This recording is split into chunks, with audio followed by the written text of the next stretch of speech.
চাওক অসমৰ মুখ্যমন্ত্ৰী ডাঙৰীয়াই আৰু ভাৰতবৰ্ষৰ প্ৰধানমন্ত্ৰী নৰেন্দ্ৰ মোদী ডাঙৰীয়াই এছআৰ যোগেদি যি ভোটাৰ সংশোধনী আইনৰ যোগেদি যি কৰ্মসূত্ৰে যদি অসমত দুদিনো থাকে সেই মানুহজনে ভোটাৰ অধিকাৰ লাভ কৰিব। এইটো কমটি দুৰ্ভাগ্যজনক কথা।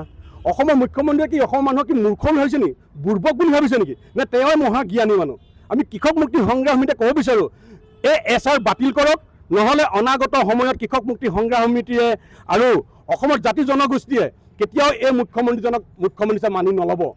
যিহেতু অসমৰ প্ৰত্যেকজন মানুহে চৰকাৰৰ বিৰুদ্ধে প্ৰতিবাদ কৰিছে, প্ৰতিবাদ কৰাৰ পাছত তেখেতে মানি নলয় আৰু শেষত অসমীয়া জাতি শেষ কৰিবৰ কাৰণে যি ভোটাৰ সংশোধনী আইনৰ যোগেদি যিখন আইন আনিব বিচাৰিছে, দুদিন যদি কৰ্মসূত্ৰে অসমত থাকে তাৰ পাছত ভোটাৰ অধিকাৰ লাভ কৰে। এইটো কেনেকুৱা কথা আপোনালোকে নিজে চিন্তা কৰক। আমি সেইকাৰণে কৃষক মুক্তি সংগ্ৰাম সমিতি আজি হিমন্ত বিশ্ব শৰ্মাৰ নৰেন্দ্ৰ মোদী ডাঙৰীয়াৰ প্ৰতিমূৰ্তি দাগ কৰিছোঁ, তেখেতে বুজি উঠক, এই আইন বাতিল কৰক, এছআৰ বাতিল কৰক, আমি নহ'লে অনাগত সময়ত গণতান্ত্ৰিকভাৱে তীব্ৰতা আন্দোলন গঢ়ি তুলিবলৈ বাধ্য হ'ম। চাওক, যোৱাটো যিহেতু বিহাৰৰ নিৰ্বাচনত তাৰ প্ৰমাণ হৈছে। বিহাৰৰ নিৰ্বাচনত এই এছআৰ যোগেদি যি আইন আনিছিলে, তাত যি সংশোধনী ব্যৱস্থা কৰিছে, অসমতো সেই কৰিব বিচাৰিছে। অসমৰ খিলঞ্জীয়া ভূমিপুত্ৰৰ যি ৰাজনৈতিক ক্ষমতাৰ যি অধিকাৰ, এইটো নকৰি অসমলৈ অহা যদি প্ৰব্ৰজনে যদি দুদিন থাকি যদি ভোটাৰ অধিকাৰ লাভ কৰে, অসমীয়া জাতি ক'ত সুৰক্ষিত হৈ থাকিব?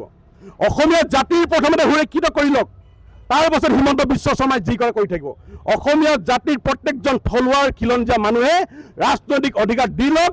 একাংশনত ভিত্তি কৰি প্ৰত্যেকটো সমষ্টিত যিটো জাতিৰ জনসংখ্যা বেছি আছিলে সেই জাতিক অধিকাৰ দিয়ক। প্ৰথমে হিমন্ত বিশ্ব শৰ্মাক আমি প্ৰত্যাহ্বান জনাইছোঁ, তেখেতে সেইটো কাম কৰক। দুদিন কৰ্মসূত্ৰে আহি অসমত ভোটাৰ অধিকাৰ লাভ কৰাটো নিবিচাৰোঁ। যিকোনো খবৰৰ বাবে যোগাযোগ কৰক 7099017330 লগতে 7099017110 নম্বৰত।